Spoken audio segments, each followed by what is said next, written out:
Uh, Good evening, everybody. Today, we have among us Mr. A. Gopinathan, who has been working as one of the 11 inspectors with Joint Inspection Unit of the UN system, which is located in Geneva.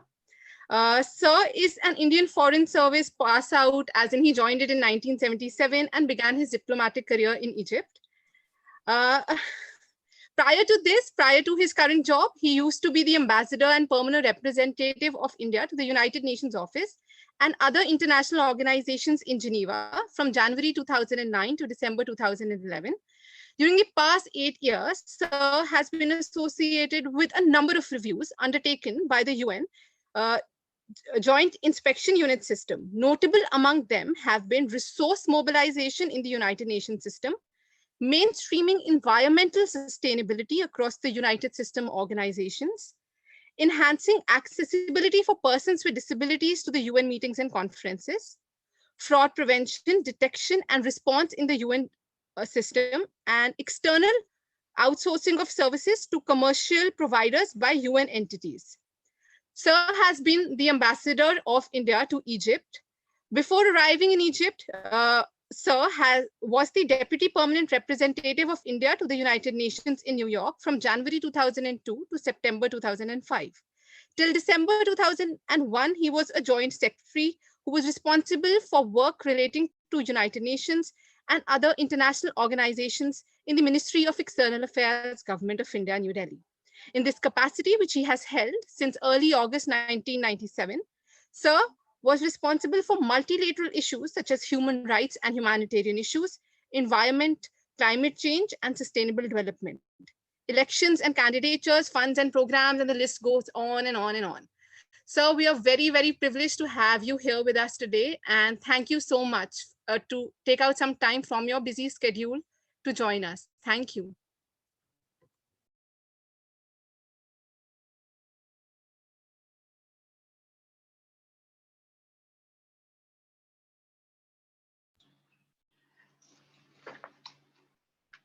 Thank you all very much.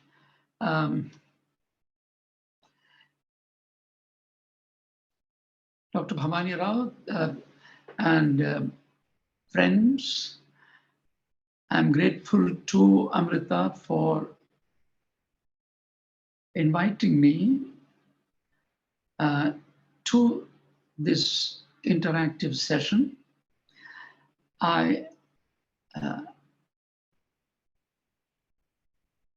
I'm not quite sure whether it was a wise decision on the part of the organizers, because I'm neither an academic nor a teacher. So in that sense, maybe this would perhaps belong to the category of, I think it used to be called triumph of hope over experience, but only the next 1 hour will tell us that. I'm also perhaps not the most qualified to speak on this topic. And that is why right at the beginning, I wanted to say that please consider these only as the personal reflections of a past practitioner, the stress being more on the personal than the reflections, and likewise more on the past than on the practitioner.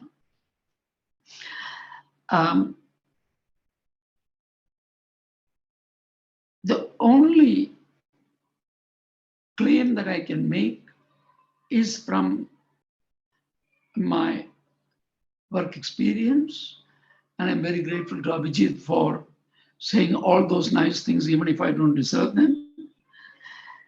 And to quote a very famous saying, I was also blessed and privileged to collect a few pebbles from the shore of the ocean. We will come very soon to the area that I thought I should concentrate, which is United Nations centered multilateralism, because I was blessed to get a ringside view of that, often quite accidentally, and most of the times, not aware enough to realize the opportunities, grab and make use of them. And so when I look back, there have been more misses than hits, but no regrets at all. The first thing I wanted to say is, please do not believe a word of what I say. And I say this, this is not original, this is not mine. So this was more to startle you. You know, when we joined 45 years ago, when along with 19 other boys, when we joined the Foreign Service, one of our first meetings on the second day, I think, was with a very well-known Foreign Service, to be the spokesman of the Ministry of External Affairs at that time. And as soon as the introductions were over and we sat down, he said, you know, I'm the spokesman of the Ministry of External Affairs. And I want to tell you one thing straight away. Please don't believe a word of what I say. Because I am paid, I am asked, I work for telling the world out there, meaning other foreign ministries, other international organizations, what have you, what we would like them to believe. Please remember, 1977 was an era of basically print media. There was nothing called electronic media, and forget about social media. So the thing was, the statements by the spokesperson were essentially for external consumption. And what Ambassador Purushottam was telling us was that, look, this is what they would like the world to believe. Never mind what the actual reasons were. So just to use that, one of the important ingredients for any multilateral diplomat, one of the first lessons, is never to take anything at face value. That whether it's the printed word or the spoken word, they are very nice. They're usually used for the effect, but always go behind it and try to divine what the motivations were. Because of my limited experience with UN-centered multilateralism, I also became a little familiar with protection of the environment, climate change, and sustainable development, which are themes which you are pursuing. And so maybe I will also spend a little time in talking about those areas. And I also wanted to just say one more word by way of introduction.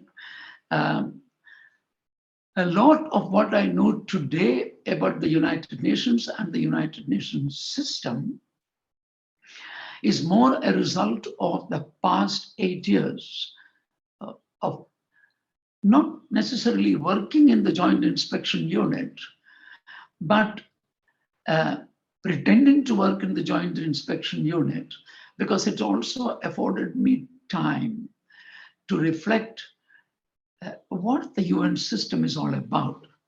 And we will soon come to that. The topic of today is modern India and her role in today's world. So for modern India, I just want to provide a small preface, and for a good reason. I won't get into what is modern India in terms of a historian's definition. For me, that's pointless. But I would take the period about 1947 to 1951 as the beginning of modern India. That is an India that gained independence, that managed to draft a constitution, adopt the constitution, and conducted elections, and had proclaimed itself a republic and started its baby steps. At the back of our minds, let us remember that all this is about 70 years ago. It's all about 70 years ago. Whether it's in terms of population, as percentage of world population, growth of per capita income, the growth of gross national product, the growth of life expectancy, the share of world trade. You can take any number of parameters which sociologists, economists use, and each one of them will give you a certain indication of how India has grown and how India has not grown. I will use only one, and it's well, maybe two. One is India used to contribute in early years, let's say 1980, 0.6% of the United Nations regular budget. And today, India is contributing 0.834%. Contrast this with China.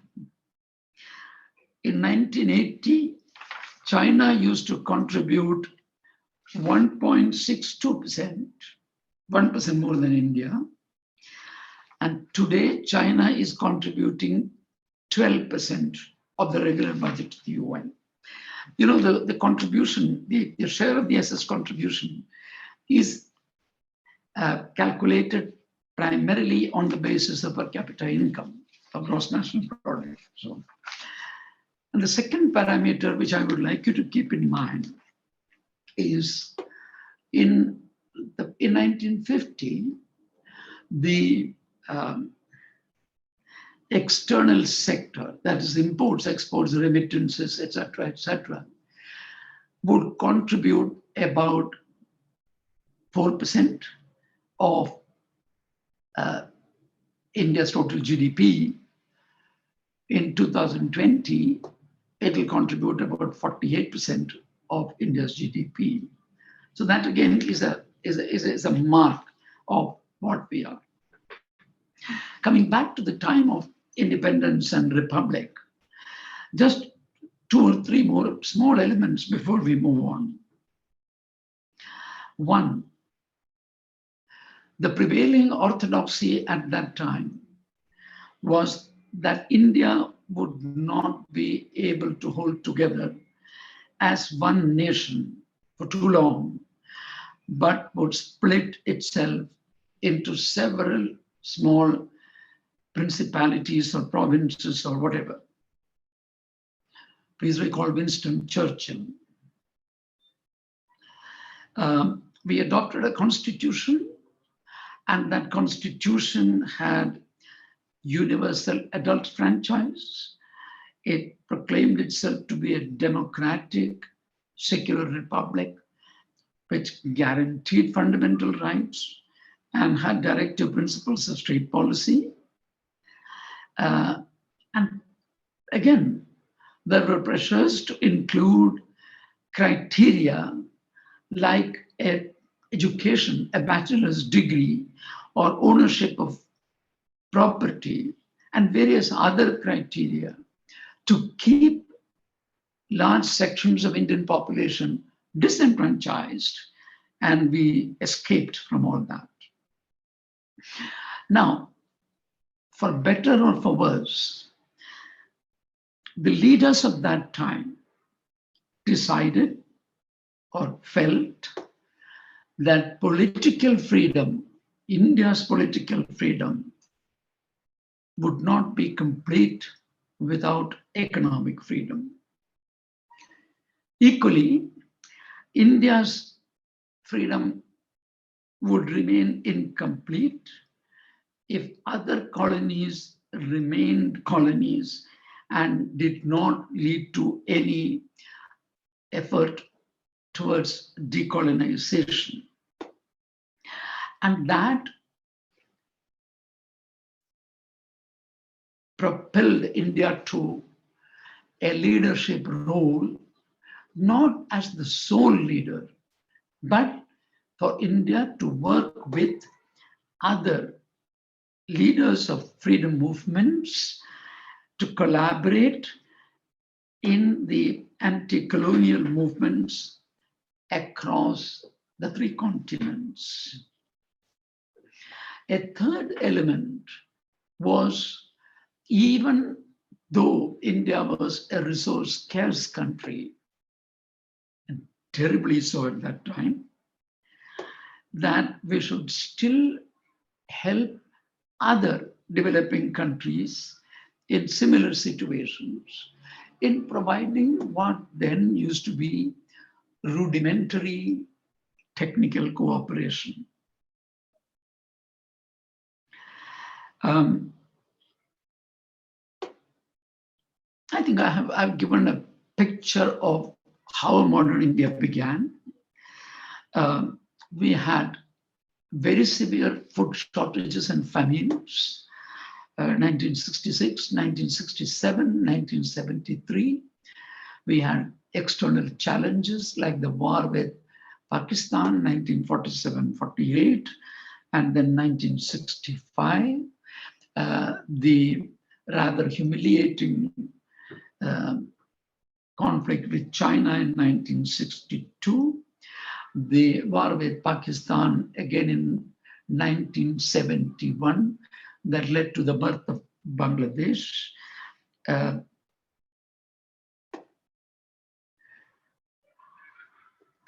Fast forward, 1974, peaceful nuclear explosion, 1998, weapons testing, coming out of the closet, with all the consequences of that. The fundamental challenges of the Indian nation state are likely to remain nation building, consolidation, poverty eradication. There is no escape from that. There are no ready-made recipes. Providing basic economic and social rights like food, clothing, shelter, health, and education, that will remain. There are huge challenges, whether it is the population, the idea of welcoming everyone from everywhere, starting from West and East Pakistan in 1947 to refugees from Myanmar in 2021. You can go up and down. There are attendant problems with that, but that's how this society has evolved, not today, but from times immemorial. And it is very difficult to suddenly put an electric switch and say, sorry, we are going to switch off. From tomorrow, nobody can enter. That's not going to happen. Whether it's from Sri Lanka, whether it's from Bangladesh, whether it's from Nepal, whether it's from anywhere, that continues. Our human resources are still quite inadequate. Our skill sets are not very high. Looking back, one could even make an assertion that we have probably failed to make use of the opportunities that we had in terms of in these areas. Let me leave it there and leave the rest for question and answers if people are interested. Let's move to the United Nations system, because as I mentioned, I don't know whether in the notes that I circulated, I am using the United Nations as a proxy for today's world. And I hope you will agree, I intend to use it as how India plays its role in the world through India's engagement in the multilateral system, in the UN-centered multilateral system. And primarily that is owing to the limitations of my own experience. If we start talking about India's relations with 193 to 200 countries in the world, it can take probably 50 years. So let's use the next 50 minutes or 45 minutes in saying how India engaged itself or has been engaging itself with the United Nations system. What is the United Nations? Dag Hammarskjöld, the second Secretary General of the United Nations, who was from Sweden, said very famously in 1954, the United Nations was not created to take mankind to heaven, but to save humanity from hell. That is an important statement worth remembering, because over the years, mostly owing to our own inadequacies in understanding, in our appreciation of the United Nations, we seem to develop very exaggerated notions of what the organization or the system is, what they can or they cannot do. And so this is a good talisman to remember. Like all human created entities, the United Nations also has its design defects and birth defects. It was a product of the times and the genius of the individuals who created it. The principal consideration at the time of setting up of the United Nations was avoiding the mistakes of its predecessor, the League of Nations. And it succeeded to a large extent in this aspect by not humiliating Germany and Japan and Italy. What is the United Nations system? The United Nations system is a network of organizations held together, I would say rather loosely, broadly grouped together under three headings. One is the United Nations organization and associated offices, like the United Nations High Commissioner for Refugees. The other are the funds and programs. Those are the United Nations Development Program, the United Nations Population Fund or UNFPA, the UNICEF, the Children's Fund, UN Women, etc., the World Food Program.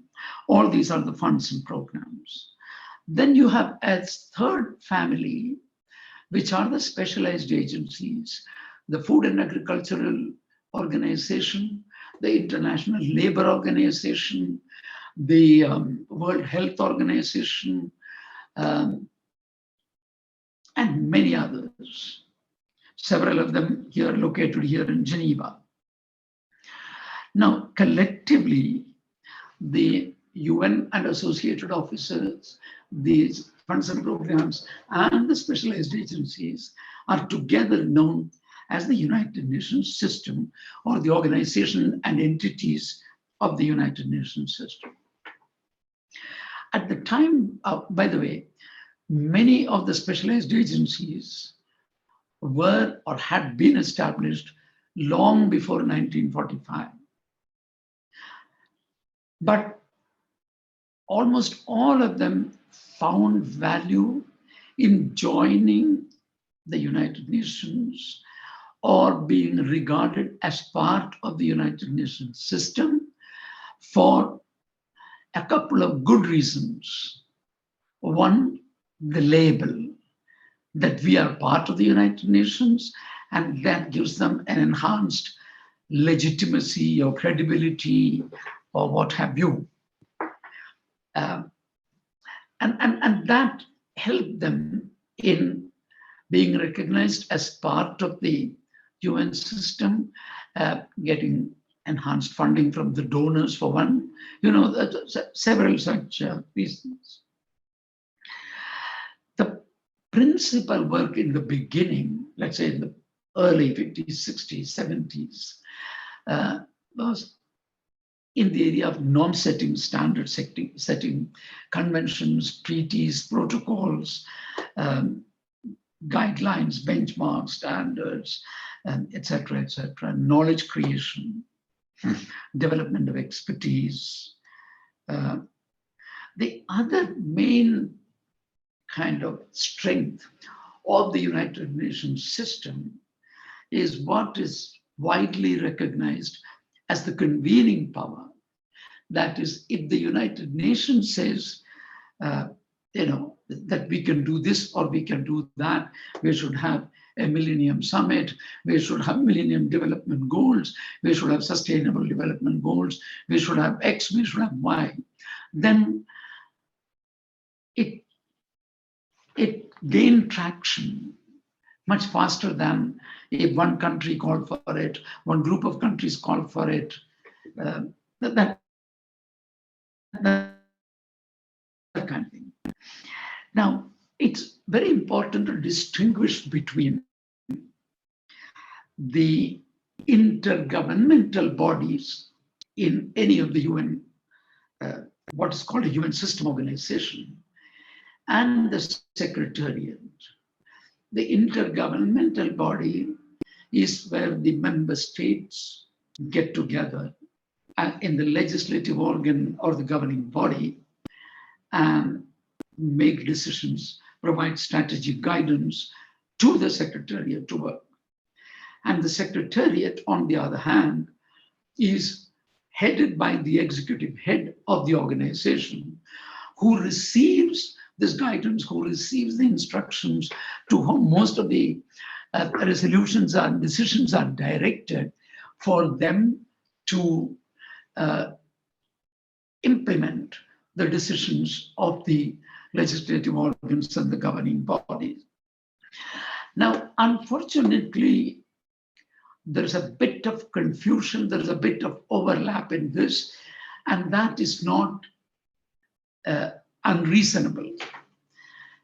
If you take, for example, the United Nations Secretariat, the Secretary General, apart from being the head of the United Nations Secretariat,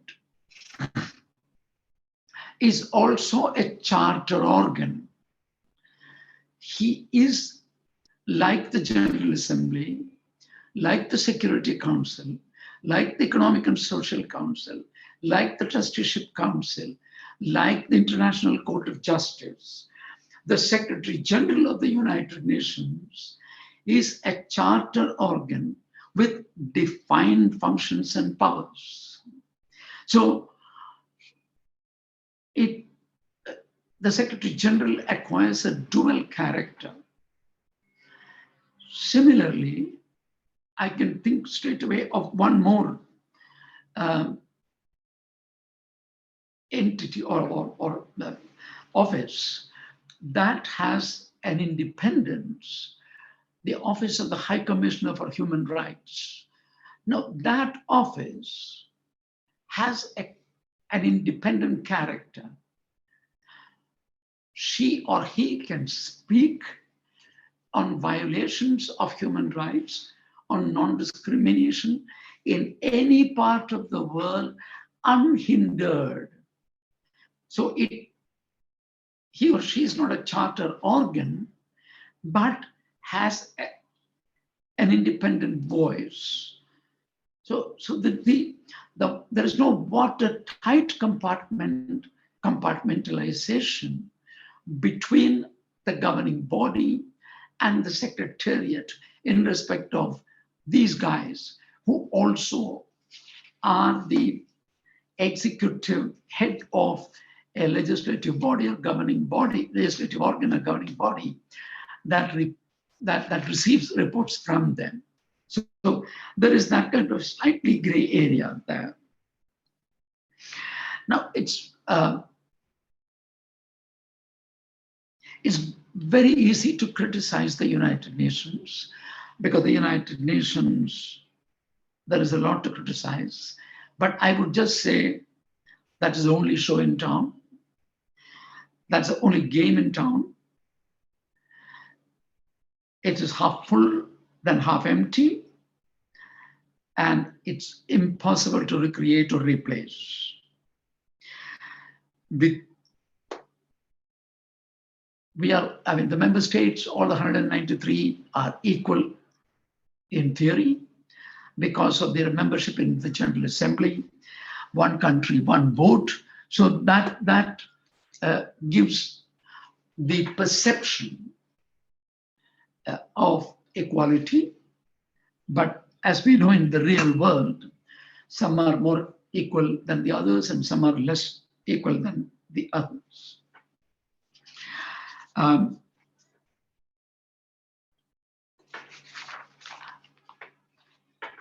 As the Security Council is a unique organism, because that's the only body that is entrusted with enforcing and maintaining peace and security for the whole world. So from the most powerful country to the most powerless country, the Security Council acts in the name of the entire membership, something which is often forgotten. The 15, that is the 5 permanent plus the 10 elected, act on behalf of the entire membership of the United Nations. And that's why the decision-making process there becomes often very tortuous. The other important element about the United Nations is, from the beginning, the power equations started their interplay, whereas the charter envisaged that big power unanimity, that is the 5 permanent members acting together, was imperative for maintenance of world peace and security. The Cold War that lasted close to 40 years, 44, 45 years, ensured that this would hardly happen, except where the interests of the 2 power blocks did not clash directly.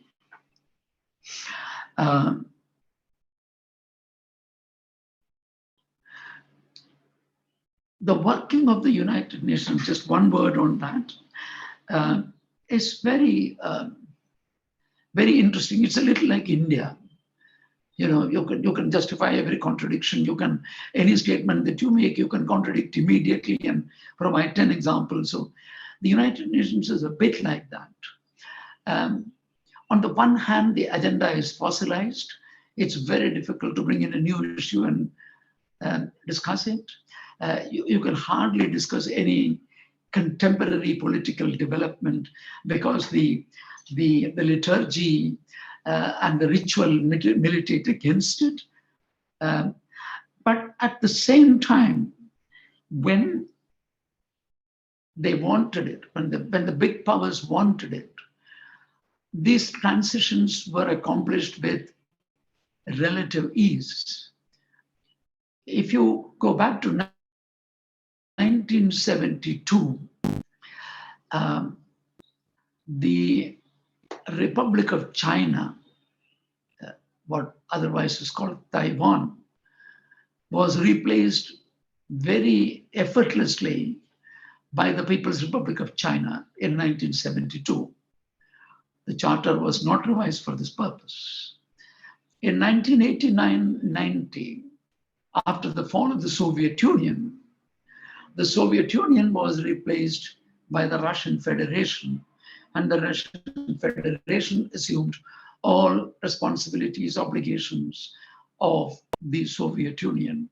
Again, the charter was not revised for this purpose. So if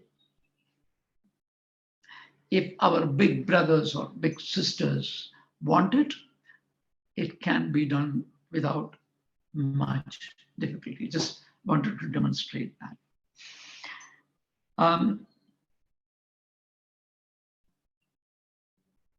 Let me come quickly to India's, oh my God, I've been speaking for too long. Let me come quickly to the evolution of India's role, and then I will say a couple of words about sustainable development and stop there so that we can spend more time on discussion. When I was instructed to make this presentation, like anybody would do, I tried to search for a couple of books by my former colleagues so that I could mug up something and, take the easy way out. But unfortunately, I discovered that there are no, how do you say it? There are no good internal accounts, that is by practitioners, of how this by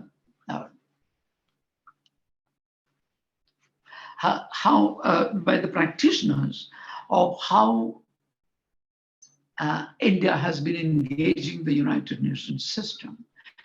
There are accounts by academics, there are accounts by media, journalists, etc., but not by professional foreign service, retired foreign service officers.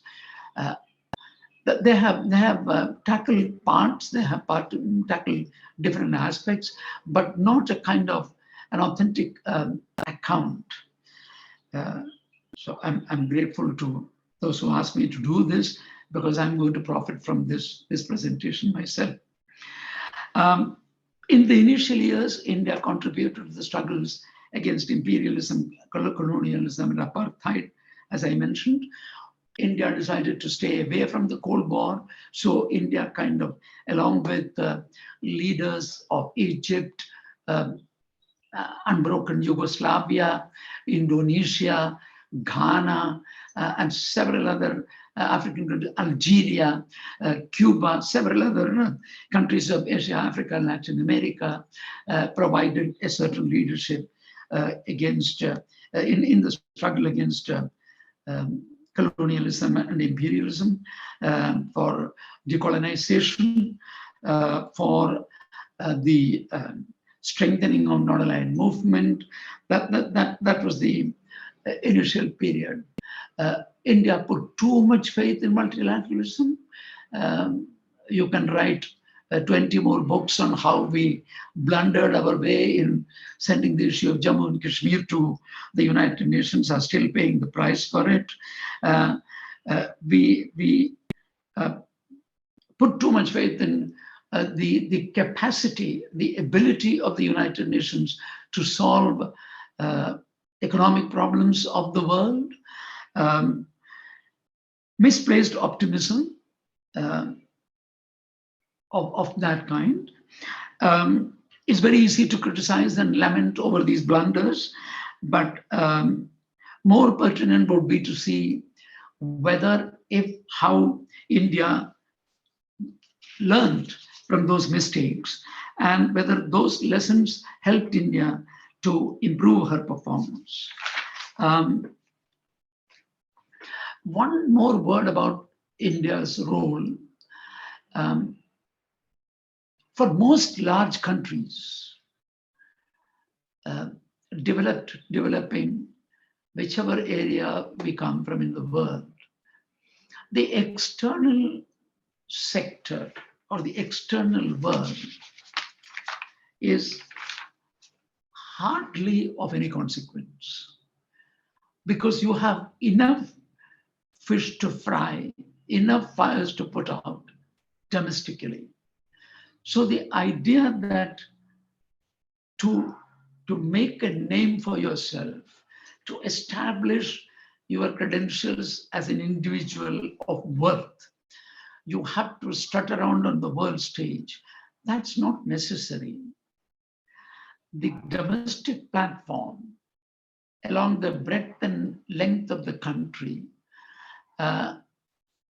itself gives you sufficient playground for demonstrating your charisma, demonstrating your oratory, or demonstrating your power of leadership, whatever you have. So in that sense, you tend to neglect the external friend. An easy way is to compare this with, let's say, small countries of Northern Europe, countries which are super ultra rich, relatively small population, huge per capita income, running to 7 digits. So it's, for them, the world offers a platform. It's easier for them to play a role in the international arena than for an Indian leader.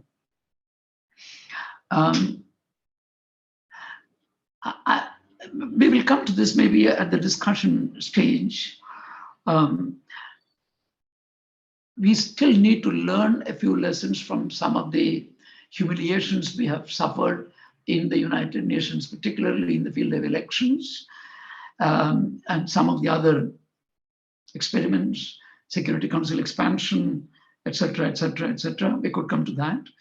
But overall, one would say that the quest has always been for a more equitable, more inclusive, more democratic, and a more sustainable world order. That would perhaps sum up India's overall attitude towards the UN. Let me say a couple of words on sustainable development. I won't take too much time. It's almost 45 minutes already, so maybe another 5 minutes. You all know the evolution of the areas of environmental protection, sustainable development, climate change, all the way from 1972. In 1972, the then Prime Minister of India attended the Stockholm Conference on Environment and gave 2 ideas. One was poverty is the greatest polluter, and the other was the polluter pays principle. Both these were India's contribution to the folklore on protection of the environment in 1972. In 1987, when the Brundtland report was being discussed in the United Nations,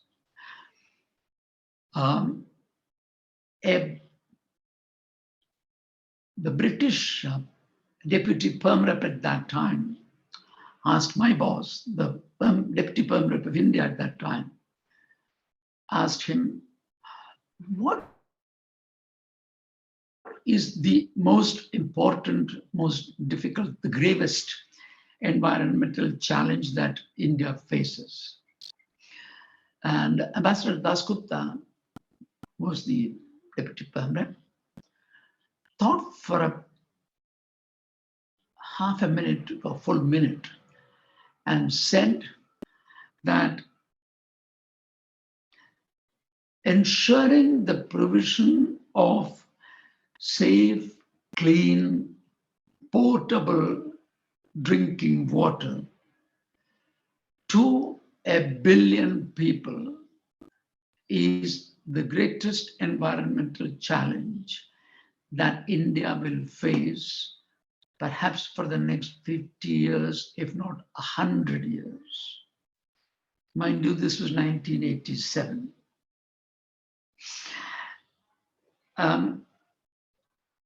Let me just say one more thing.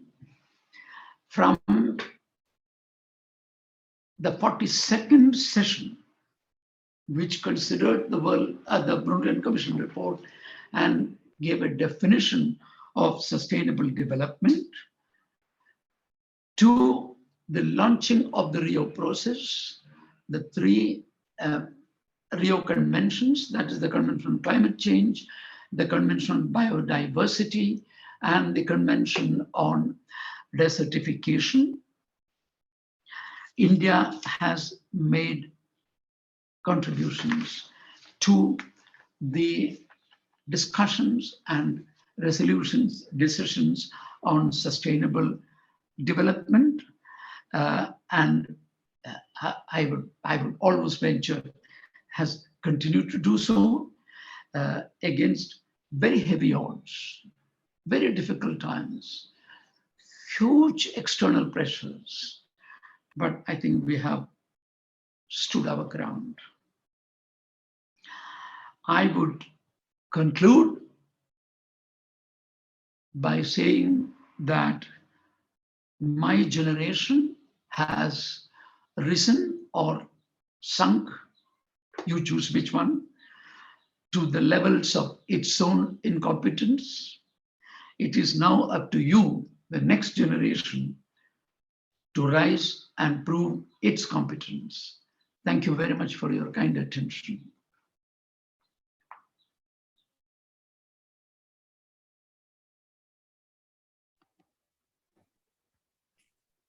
Thank you so much. Yeah. Thank you so much, Gopiji. That was a wonderful overview of India's role at the United Nations, and just also an overview of how the United Nations actually functions, because I think that was actually set the context as to what India would actually play in that. So I really thank you so much for that. I'm sorry I was not able to, I didn't have a steady connection at the start of the talk, so I'm going to jump in right now. And before we open it up for questions, if I may add a few more comments to that really nice introduction that Abhijit gave. Dear class, I have to tell you a few more words about Gopiji. It's not true what he said, that he's not a teacher. He is a fabulous teacher, and he's one of the people that I consider as a great teacher, and I have learned so much from him, and he is my teacher in that sense. He forces me to think, he forces me to question, and like he says, do not believe anything. Although I'm sure he would want me to believe everything that he says, but he forces me to question everything else that is out there. And so I have learned so much about Indian thought, about who we are as a people from Gopiji and from numerous discussions with Gopiji. And I really, really thank him for taking the time from his super hectic, busy schedule with like the top of the heads of the world and take the time to talk to us this evening. So thank you, Gopiji, and that was a wonderful lecture.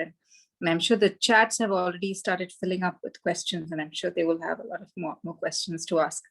Sarila, are you going to moderate the questions, or would you like me to moderate the questions? Either one. Okay, okay. If you're on a computer, I would say Abhijit. Yes, ma'am. Yeah. Do you want to moderate the questions? Yes, ma'am. So, okay. So the first question is from me only. So one of the United Nations criticism is that except the United Nations Security Council, none of its decisions are enforceable. Doesn't it make the entire efficacy of the UN system low? And also, when we talk about United Nations Security Council, we say that, yes, it can enforce decisions, but when we see from a country's perspective, we see they have their self-determination. Like, they can do what they want to because countries are independent bodies like that. So how can we work on these issues and still keep UN relevant, as well as countries' self-determination relevant as well?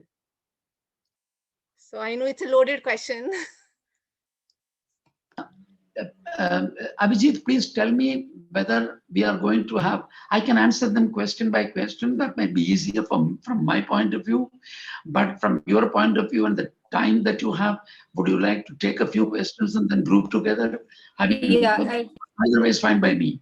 The other thing also, Gopiji, may I just interrupt for a second? Abhijit and the others, as much as possible, try to keep your questions relevant, not to the UN systems, but to India, because the culture, the class is about Indian culture. So give this time more towards answering questions about India, India's role at the UN, and the concept of who we are or how we see ourselves in the worldview. I think I would like to, if you can possibly keep your questions to that topic, it would be better. Thank you very much, Bhavani and Abhijit. Maybe I will just answer this question because it's very easy to answer. Okay. Then we can move on. Abhijit, there's this famous story, even if it is apocryphal, that in one of these Yalta type of meetings, Stalin turned around and said, how many divisions does His Holiness the Pope have? Right? I don't know how many of you remember this story. Stalin was essentially making fun that how many army divisions does His Holiness the Pope have? Meaning, if you don't have a solid army behind you, you are of no consequence in the world. Now, the United Nations does not have an army. Kofi Annan or Guterres or Ban Ki-moon is not a five-star general or a field marshal commanding a whole army. Coming back to the member states, two things. The General Assembly resolutions are not enforceable, but the Security Council resolutions are binding and enforceable. In resolutions which are adopted under Chapter 6, there is no use of force. Resolutions which are adopted under Chapter 7, there is use of force. That force is contributed by member states' armed forces, and what came to be known subsequently does not figure in the charter, what are known as peacekeeping operations. The budget for peacekeeping operations today far outdoes the regular budget. So the answer to your question is a mixed one. The United Nations Secretariat does not have any power of enforcement, but the Security Council, acting both under Chapter 6 and under Chapter 7, has 100% power of enforcement, with or without military force. And every member state is bound by becoming a member of the United Nations to respect, observe, and implement those resolutions, and will face consequences, including actions under collective security for non-compliance with those resolutions. Just to clarify. Sorry for a long answer, but I just wanted to. And as Bhavani said, I'll be very happy to concentrate more on the India-centric questions. And something which I forgot to mention, I alluded to it very briefly in my introduction, the way we treat refugees, for example. You know, if you look at our historical and cultural traditions, they underpin India's conduct in the United Nations, particularly in the specialized agencies. The philosophical and cultural underpinnings. The treatment of refugees is a very good example, but there are many other examples that one can think of in terms of how India's culture, how India's philosophical traditions inform India's policies towards the United Nations. Thank you. Thank you, sir. Thank you so much. Next, we have Rasika. Please ask your question.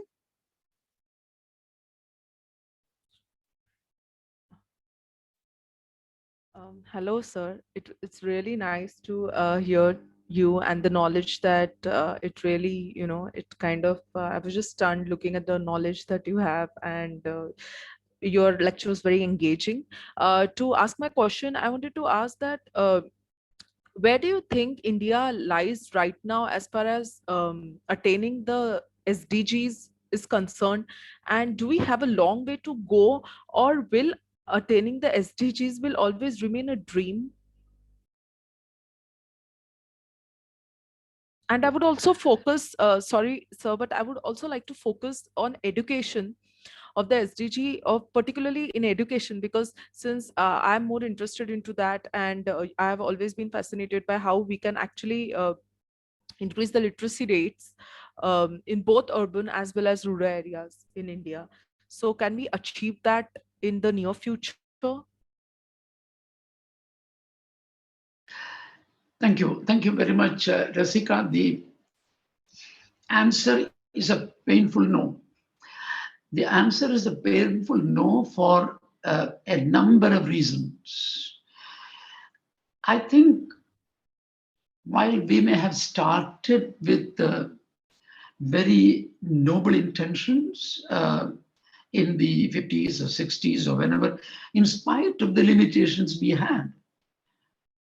By the way, we are very fortunate that we are today in 2020 with the kind of gross national product and the per capita GDP that we have today. But if you kind of look back, if you review, if you do an honest self-critical assessment, we have failed in 2 or 3 things. We have failed in providing basic literacy to the population, including adults. We have failed in understanding, defining what quality education is all about. To say that there are, we have 800 students in our school and we have 47 teachers, and you go to that school and do a little survey. I have a good friend who used to be the education secretary. Please, these examples are only for illustration. I'm not trying to disparage one state or one whatever. That, please don't misunderstand me. He said he was taken for a school visit, and he went and on this inspection. This was class 10 or class 12 or something, and he said this was an English class, class in English. Okay. So he asked 2 simple questions in English, and the students, used to what they were, they spoke back, they replied in Hindi. So he requested, and he was a South Indian, by the way, he requested that, could you kindly say this in English? And class 10, class 12, these children could not speak 2 sentences in English. So when he came back to the headmaster's room, he said, what was that? I mean, how did this happen? What can I do? Every student passes. We have 100% rate in pass. Yeah. Why are you blaming me? So, no, please don't think that I'm over trivializing. No. I just give you this state of this, the country, the state of the situation, unless there is a concerted effort, whether it's through volunteerism, whether it's through, I mean, I don't know what the methods are. I have no idea, and I won't claim any expertise in this area. But look, if you want to have the kind of SPG attainments that you were talking about, Yes. you need to ramp up the efforts in several areas, not just one. Okay. And it is not something which I don't have a talisman. I don't have the magic potion. I don't have any of that with me. But the moment, and I do think of these things often, I can only say that I get nightmares. Whether it's safe drinking water, whether it is basic elementary education. We are not talking about postgraduates. We are not talking about, Yes. frontier areas of science. We are talking, I mean, if your own Narayan Murthy and Asim Premji say that the engineering graduates which we get from the National Institutes of Technology, what used to be the former regional engineering colleges, are worthless. And we have to spend 2 years training them on what we want to do them. And of course, in my view, what they make use of these guys is not such great shakes either. But we cannot reach that stage. That's where we are. So look back at the curricula, look back at elementary skilling, look back at what we want. A 15-year-old, a 21-year-old boy or girl, Indian, what do we want them to be? Go back to your, 2015 sustainable 2030 agenda for sustainable development. Yes. Try to see in meaningful terms, not to tick 1,000 boxes that you and I can do sitting here on a piece of paper and keep on ticking. And we will satisfy everything and we will get money from whomever. That's not what I'm talking about. But meaningful empowerment of children. Do you realize the humongous ask that is? I have no answer. Thank you. Thank you, sir. But you said you had no answer, but you really answered my question very well. And I really got good insights and the reality check, you can say, from you. So thank you so much. Thank you, Rasika. Next up, we have Debashish.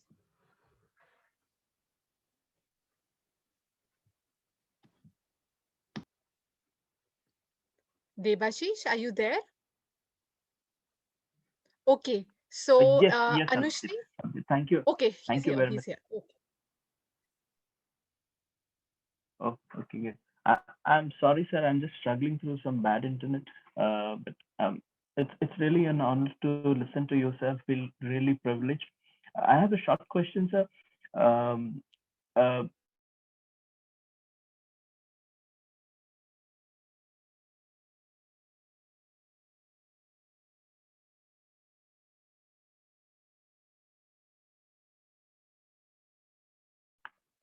I'm sorry. I think I lost.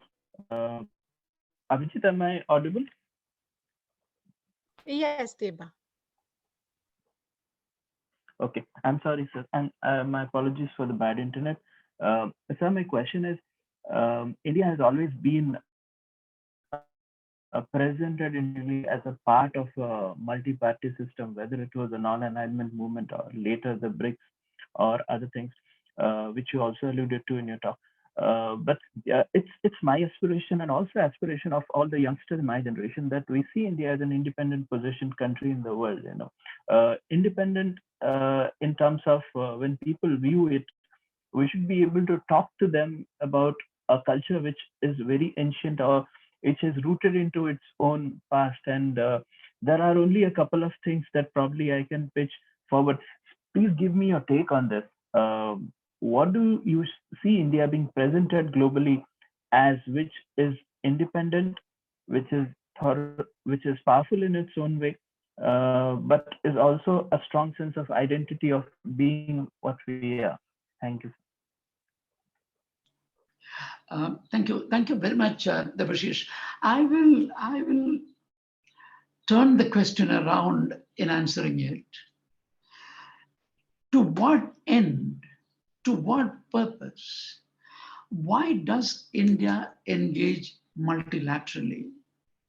What does India expect to gain from engaging with the United Nations system multilaterally? What is it that India hopes to get? More importantly, what can India contribute? What can India bring to the table? I think those are more relevant considerations. You see, we can produce a book of 50,000 pages on the glories of ancient Indian culture and traditions. Does it take India even one step ahead into a better future? That should be the talisman. So I would, as I said, I would twist it around and I would say, what is it that the United Nations system can give India, or what opportunities are available in the United Nations system? And please do not take this as a facile challenge. If you see, and today we tend to forget this, Japan is one country which profited enormously from engaging itself with the UN. More recently, China is one country which has profited enormously by engaging with the UN. Even more recent, the Republic of Korea or South Korea is one country which has profited hugely by engaging with the UN. It takes some effort on our part. It takes some. Sorry, have I gone off the air or something? No, Gopi, somebody asked. Okay, so the thing is, whether it's a small little organization like UNTAD, located in Geneva, the World Intellectual Property Organization, or the good old, I'm talking about the 80s, late 80s, the United Nations Fund for Science and Technology for Development. You know, you take any, or the UNIDO in Vienna, you take any organization, the people who are accredited to this, they need to spend some time, some energy in finding out how India can benefit from them. And if we have not done that, don't blame the organization, blame ourselves. So the ball is always in India's court. The ball is not in somebody else's court. Why have they not done this vis-a-vis India? The question always that we should ask is, what has India done vis-a-vis those organizations? And how has India profited? Or why has India not profited? How can India profit by its engagement with UNIDO, with UNTAD, with WIPO, with UNICEF, with whatever? So that would be my short answer. Thank you. Thank you. Thank you, sir. Next up, we have Anushri. Yes, yes, sir. Thank you so much for being with us today, and thank you for your candid talk also. So I have two questions. Quickly, you mentioned that your boss a few years ago responded to, I forget who, some British person, that he thought the most pressing concern in India was environmental concern was water, access to water for a large population. So tying that to my second question, it seems that India does have a little bit of power in the UN. I mean, World Yoga Day was a pretty big feat to get a unanimous adoption of I don't know, I think it was a resolution or whatever it was. But anyway, to get all the countries to agree to something, which India did with World Water Day, International Yoga Day was interesting. So how can India use that with regard to water if that is still up there with the pressing concerns? Thank you.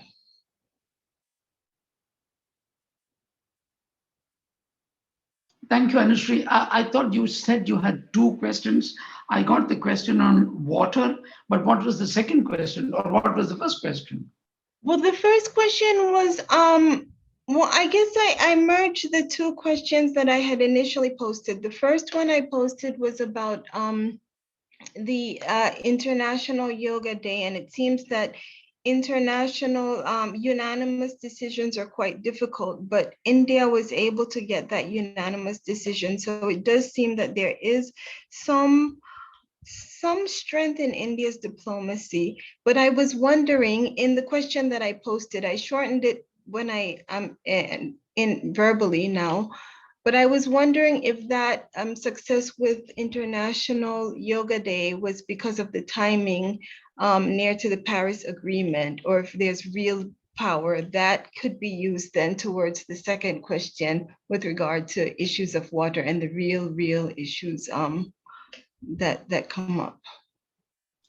Okay, thank you very much. I'm sorry, I have not been looking at the chat, so probably I have missed out a lot. I see there are about 15 or 16. My apologies. If I get time, I will get back to them. But to answer your question, number one, I don't know how I should phrase this. It is wrong to think that consensus is difficult. There are close to 200 recurring agenda items on the agenda of the General Assembly, and a number of resolutions every year. I mean, they run to close to 400 or so. The vast majority of these resolutions is adopted without a vote. So these are on topics on which agreement is easy to come by and not hard to come by. So the norm, as it were, or the default is usually for any resolution that is not controversial in nature, that's not too partisan in nature, to be adopted without a vote. What has now come to be called a consensus resolution. So that, you know, I would say almost 75, 80, if not 90% of the resolutions are of that kind.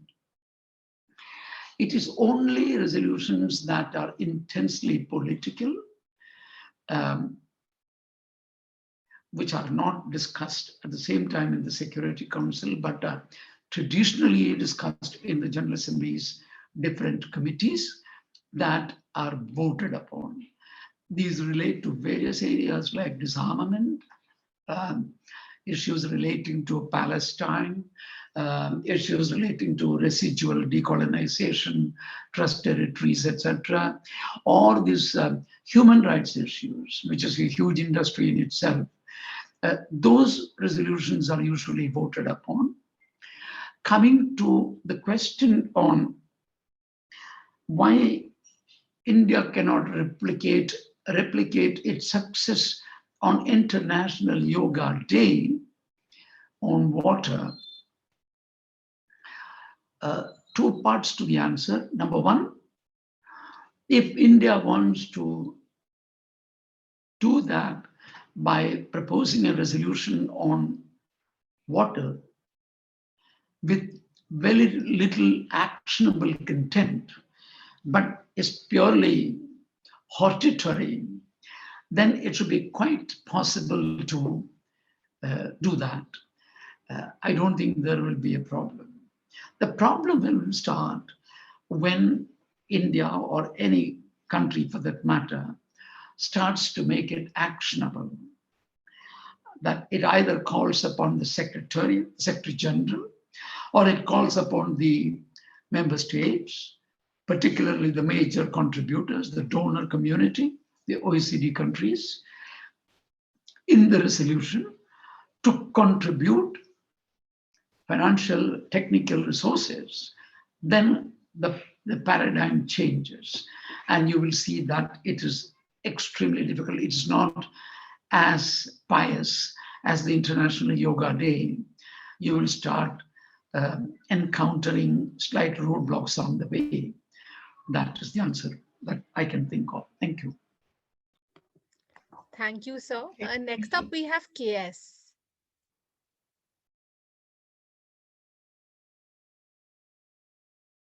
You're muted. There you go. Hello. Yes, can you hear me now? Nice to see you. Even if it's online, it's really wonderful to hear you speak again, and I always feel so fortified by your words. So thank you. My question is, and forgive me for speaking maybe out of turn as a foreign person living here in India, but with a deep connection to the work that we're doing with the UN especially. It seems that the United Nations relationship to India is quite complicated, and not just because of all the moving parts, but politically there seems to be an undercurrent of something I don't want to put my finger on, because I just don't know what to say about it. Especially you could see that after the 2014 election. It didn't seem like the UN internationally was celebrating the decision of the Indian people, and yet the current administration seems to be working quite well in achieving some measure of success with some of the SDGs, especially increasing, it seems in my view, increasing the collaboration between local UN offices with governmental ministries. And those to me seem like good successes that should be celebrated by the UN. And yet maybe they're not being done so from our kind of lower perspective on the ground. And that's not really a question, it's more of just a, what's that about?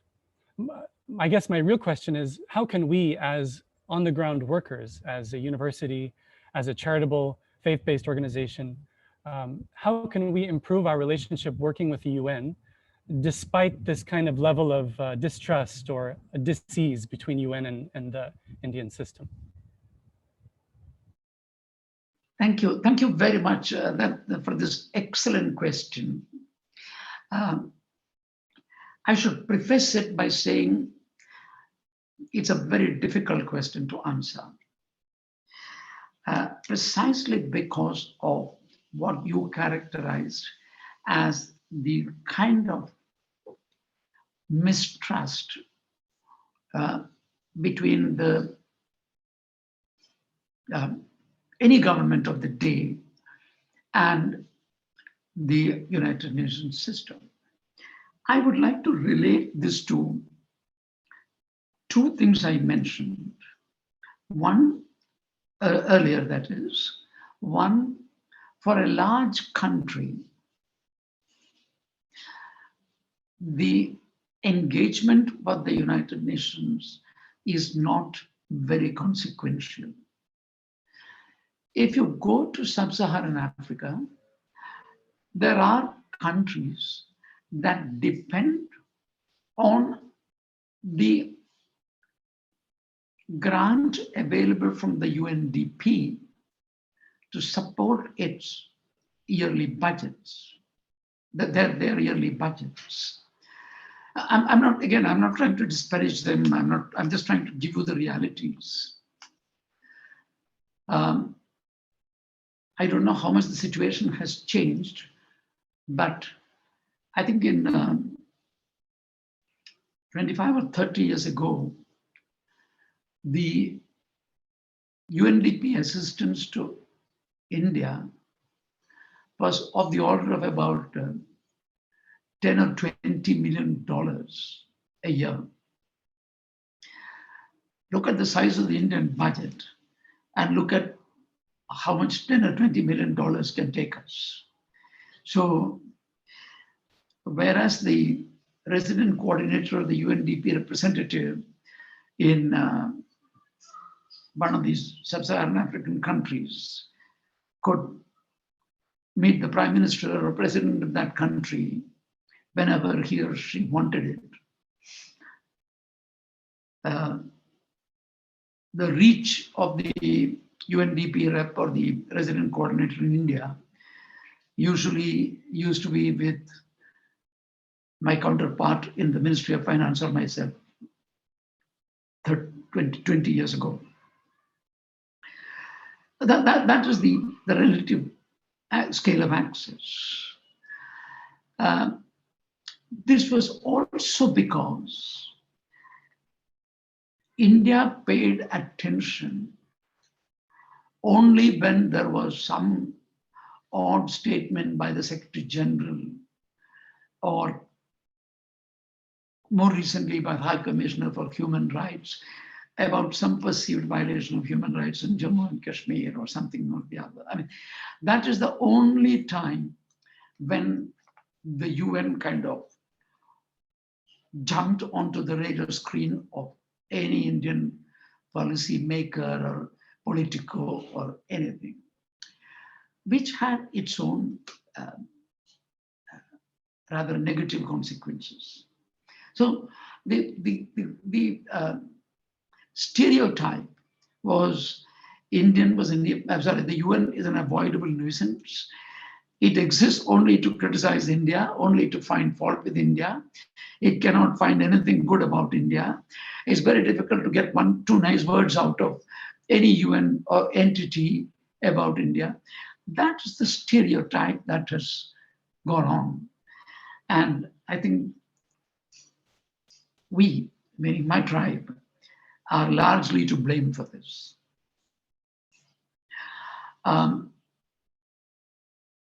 Coming to the second part of your question, I think this requires a scaling up of efforts, a tremendous amount of hard work in 2 or 3 ways. A, the universities, research organizations, etc., need to identify more and more opportunities of engaging with the United Nations system. What they can provide, of course, how we can contribute, how we can work together. And these opportunities do exist. They exist in almost every United Nations organization because today, the donor community, that is the major donors, USAID, UK DFID, the Norwegian Aid Administration, the Swedish Aid Administration, the Danish Aid Administration, the Australian Aid Administration, the European Commission, all of them are insisting on widening the catchment area of implementing partners. They want to utilize more and more grassroots organizations for implementing projects. They don't want to depend only on the big 4. In fact, It is not the United Nations system, but the European Commission, which told us that, look, we are fed up with the big four, the big four financial sector consultancy firms. We want to widen the net. We want to engage with grassroots organizations. So Barkis is willing. It is up to us to make use of those opportunities and to widen and deepen, broaden the engagement with the UN entities. Unfortunately, the government, again, I blame ourselves, the government itself has failed in identifying these opportunities. Very few of us have tried to engage with, let's say, Untitled or the World Intellectual Property Organization or the International Telecommunications Union, even with WHO or FAO, to the degree that we can, in sensitizing them to India's strengths, India's conditions, and be strong advocates of greater Indian engagement with these entities. I think it has been a significant shortcoming, if not failure, downright failure of the, when I say the whole of the government, I don't mean individually the Ministry of External Affairs, because the Ministry of External Affairs is just one cog in the wheel. It's everybody. It's everybody. It's the state governments. Everybody. We could do much more, but that requires not this. I wrote recently to somebody, contempt for multilateralism sits well with a politician, but contempt for multilateralism does not sit well with a multilateral diplomat or a practitioner. For us, engagement, more engagement and more engagement is the key. Understand these organizations, understand their strengths, understand how best we can make use of those organizations for India's advancement, for strengthening Indian institutions, for capacitating our institutions. And that, that does not come easily. That does not come by pretending that we know everything. We have all the answers. There is nothing that we need to learn from the outside world. There is nothing that others can teach us. There is a lot that others can teach us. But that innate, we have to practice humility. We have to practice a certain hunkering down and say that, look, I'm determined to learn from UNESCO. I'm determined to understand more and make use of this more. Abhijit, I have all the time in the world. I'm limited only by your time constraints. It must be something like midnight or whatever in India. So 10:30 in India, sorry. I have no problem. I was just going to ask you if you have time. So we have another 4 questions, like we have 4 questions, and if you have time, so we can continue. Make it 4 + 2 = 6, no problem. Thank you. Thank you, sir. Thank you. Okay, so next we have Anthony. Hello, good evening, sir. My name is Anthony. So I want to thank you for finding time to be with us, to enlighten us on the operation of the UN system and also India. So as a follow-up to the question, my question is on water, which you have already thrown some light on it, but you mentioned too that the government of India has failed. So I'm trying to find out what are actually the challenges or the constraints that the government of India is having with the United Nations, that they cannot actually be able to meet up with the United Nations to be able to get their water issues solved, and also on environmental protection program. I am aware that India has a lot of forest system. I don't know what India is doing in that area in attracting the programs of the United Nations to have forest program in India, where you have most of the shrines located? Thank you. Thank you. Thank you very much. Again, I'm sorry, I will probably give a non-straight roundabout answer. The problem, you see, when you say India, India is about 30 countries in itself. So what can India do, or what can India do in terms of dealing with challenges? At one level, you can say, what can the Ministry of Environment do? Or what can the Ministry of Chemicals and Fertilizers do? Or what can the Ministry of Agriculture do within its own competences, within its own responsibility? Spatially speaking, what can the government of Kerala do? What can the government of Chhattisgarh do? What can the government of Orissa do, or Odisha do? What can the government of Maharashtra do? That's another level of engagement. So it is very difficult to put all these things as a kind of consolidated single entity and pull the cart. That is a challenge of an enormous order of magnitude.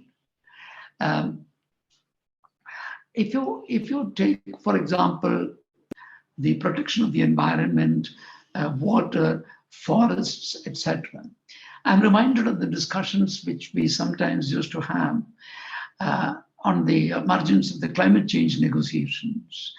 You know, very often foreign diplomats who have this stereotypical view that developing countries means there's 150 jokers who hang around here, who all have similar problems, similar size, similar everything, and then tell us, oh, but why don't you do this in agriculture? You know, in our countries, we have these farms. Why don't you do this? And I used to ask them, do you understand what agriculture in India means? You know, planting paddy along the rail tracks is one form of agriculture. Do you think that can lend itself to adopting a UN convention? Again, I'm not trying to over-dramatize or trivialize this. What I'm saying is, when people are at the level of subsistence farming, when your the farmland that you own does not exceed a few square meters, to talk of agricultural practices in Canada and Australia and say that this is how you should be doing agriculture is a little thick. Likewise, more from, I think, Latin America, some colleagues, again prompted by our dear friends from the West, used to tell us, why can't you do this in forests, or why can't you do that in forests? And our questions used to be, do you understand what a forest means in India? A forest is a place where people live. People obtain their sustenance. They get their livelihoods. So to say that, you know, 50,000 hectares of forest or whatever, and have a convention that will apply to X, Y, Z, that does not apply the same way in India. This is not to claim uniqueness for India, but to talk about or to understand and appreciate what it means for thinking in terms of a forest convention, what kind of exceptions and limitations a country like India will require to incorporate the specific characteristics of Indian forests in the northeast of the country, or in the heartland, or in the central parts of India, what it would entail. And that is a big ask. The other problem is what I refer to in a the answer to a previous question. What are the accountability, monitoring, reporting mechanisms? How efficacious are they? How effective are they? How good they are? And what we should do to improve those accountability, reporting, and monitoring mechanisms for the whole country, not for one small province, one small district, one small sub-district, sub-district. That's not what we are talking about.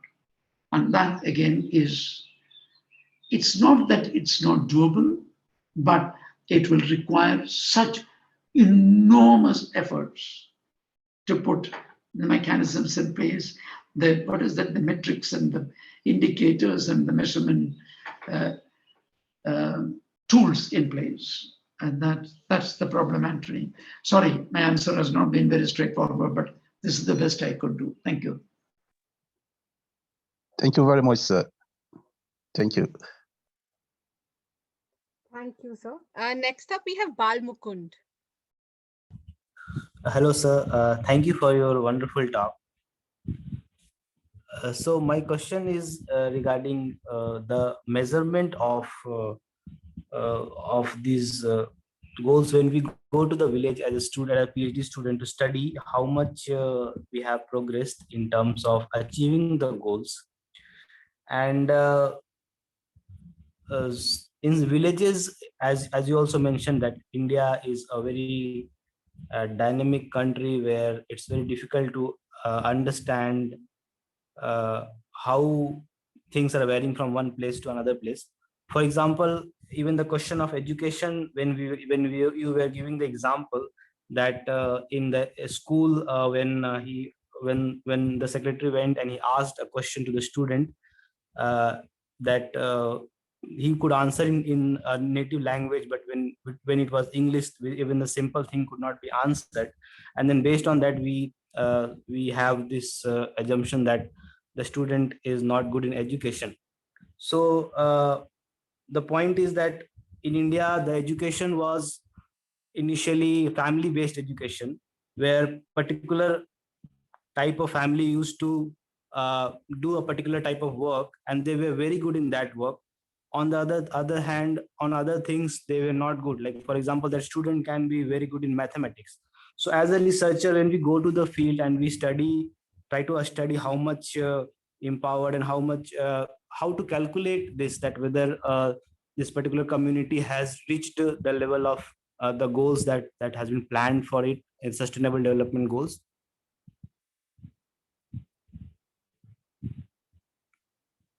Again, thank you very much. Two quick answers. Number one, speaking of modern India, I would not go too much by the traditional occupations.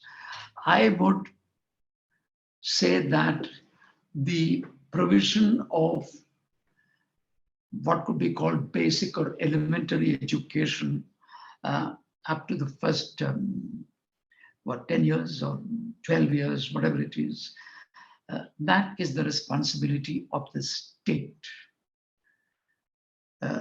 It is unfortunately now outsourced in a big measure to the private sector that is more interested in profiteering rather than imparting quality education. So I think this is an aspect where the Indian state, in its larger sense, including state governments, everybody, seems to have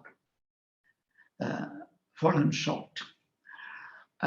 The second thing is, one was family-based education, the variations and divergence.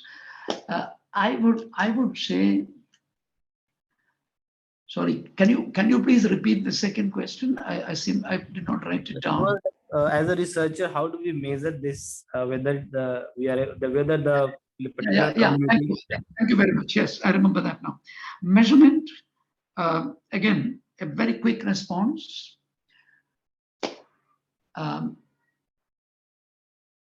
I would I would give less credence to the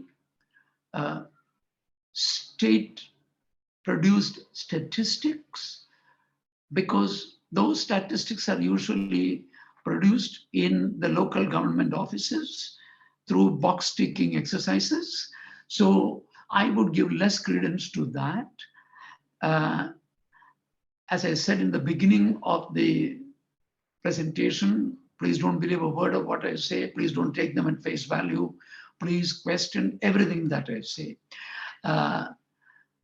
Please do what you have been doing, which is go out to the villages, go from house to house, hut to hut, the hamlet to hamlet, and take actual surveys, pit it against what the government claims it has done. The state government, the district administration, the sub-district level administration, see where the truth lies.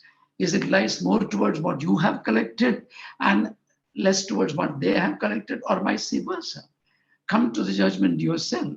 But it's very important that we have independent measuring mechanisms. But the tragedy or the problem with many of these NGOs which are working in the field is they again have an entrenched interest. They have a vested interest in getting more funds out of the donors of the government or whoever is funding them. So they also try to dress up their statistics. So guard against that. But Amrita itself is an excellent example. Continue to do what you are doing and see how best you can help the state governments improve their machinery in collecting statistics. Thank you, sir. Thank you so much, sir. So we have the last question for the day, and it comes from Akshay. Namaskar, sir. I'm Akshay. So my question is this. Is there any UN policies or programs for the protection and prevention of indigenous culture and traditional practices and traditional practices associated with that? And because many indigenous culture are vanishing or being classified as pagan and also are not getting much importance as it deserves. One popular example globally would be about the Red Indian culture in US, and also in Indian culture also, our culture was more associated with, connected with nature, seeing the nature as God. I don't know if that exists as how it was in the past.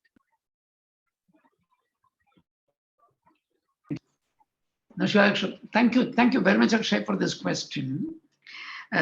This is very much a topic after my heart, and this is a topic that in many ways exemplifies the challenge before an Indian multilateral diplomat. This idea of what you mentioned, traditional knowledge, is tackled in two forums, two venues in the United Nations system. One is the Convention on Biodiversity. Again, one of the three sisters, climate change, biodiversity, and desertification, adopted in the wake of the 1992 Rio Declaration between 92 and 94. The other is in the World Intellectual Property Organization. And both these have been put on the back burner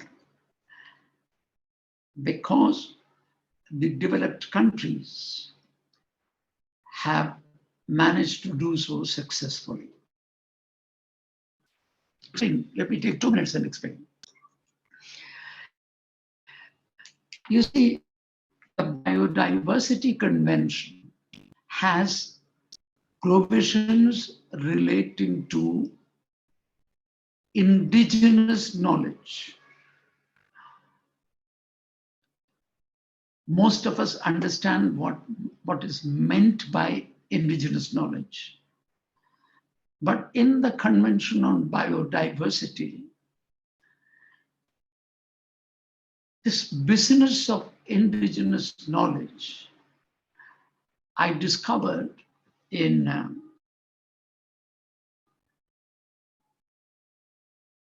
when I was responsible for relating to international organizations and United Nations, that the provisions relating to indigenous knowledge have been completely turned upside down. And they have been interpreted quite wrongly, but quite purposefully, to imply knowledge belonging to indigenous communities. When I first encountered this, I think it was 1999. I could be wrong. And I asked my counterpart from the Environment Ministry who's dealing with this, and he gave me a lecture on what is meant by indigenous knowledge. So I asked him, who told you this? He said, oh, but this is accepted. Everybody accepts this, that indigenous knowledge means knowledge belonging to the indigenous communities. So I said, I'm completely speechless. I have no answer to this. And the situation sadly remains the same even today. So instead of indigenous knowledge as knowledge belonging to an indigenous, indigenous to the country, to the society, this has been turned around to say the indigenous people within the country, that's the idea. The root cause for this, and that applies equally to the World Intellectual Property Organization and the debates there, is you say to the people who have crafted human rights to them, meaning the Western society, human rights are individual rights. Human rights do not exist except in the realm of the individual. They cannot understand, appreciate, recognize, fathom something called community rights. So the moment you talk about rights of communities, everybody shuts their ears. Say, no, there is nothing called community rights.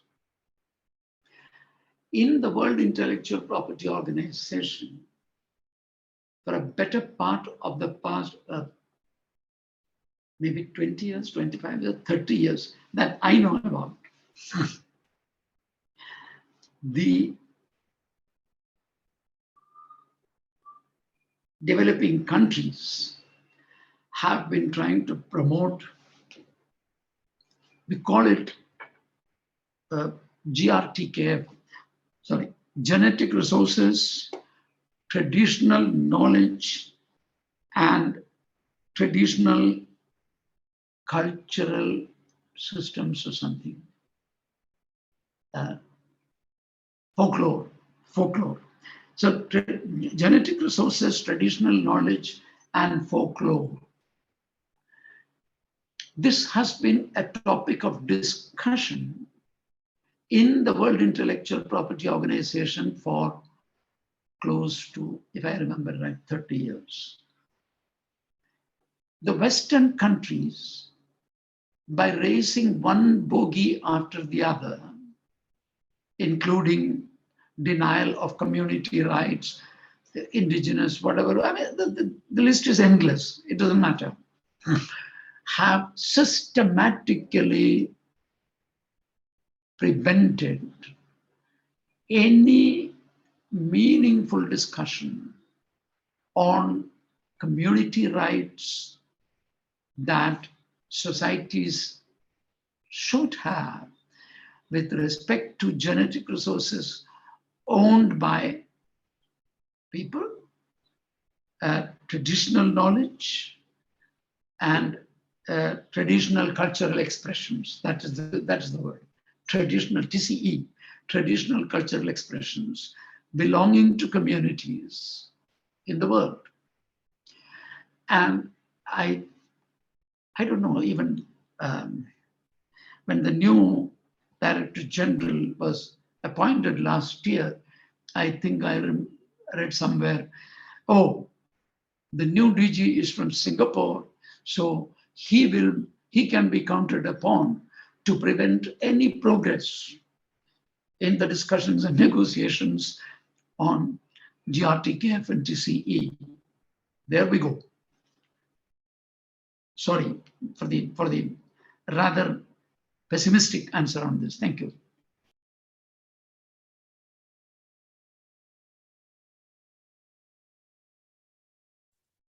Okay, I think that we can wrap it up now. Although it's only 11. It's only 11 p.m.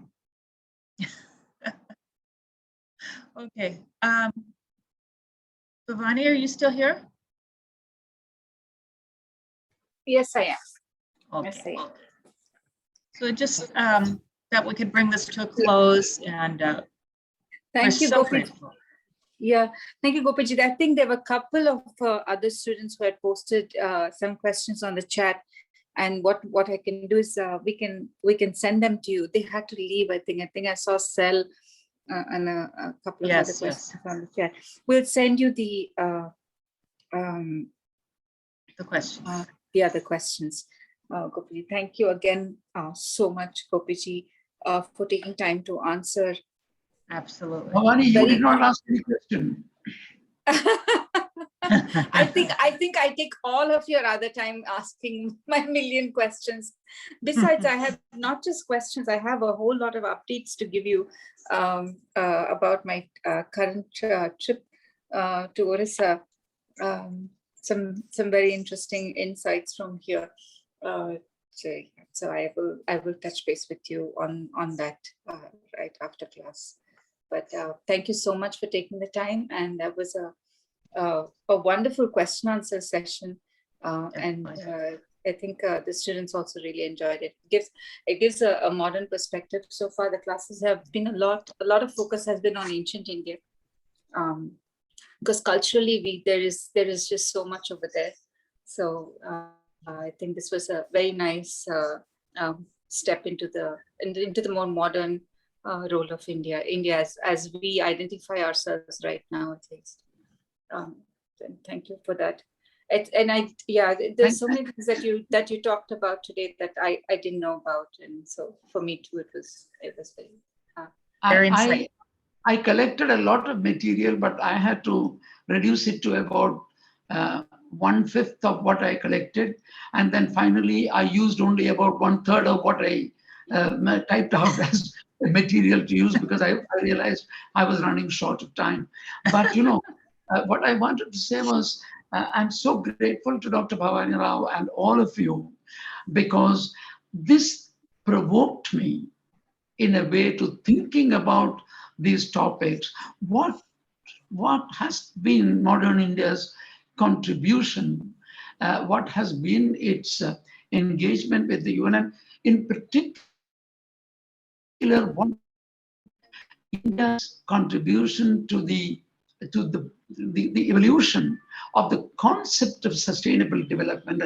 I think if we write it up, not many people would even know that the phrases, the definition, the articles and provisions, whether it's the Rio Declaration, the Climate Change Convention, in various places, you can detect the contributions of the stalwarts of that time. The exact phrases, you know, today people talk about common but differentiated responsibility or something, which I completely disagree with, but there used to be something called main responsibility, and that was solely India's contribution. So, you know, I mean, this kind of stuff, not much is known.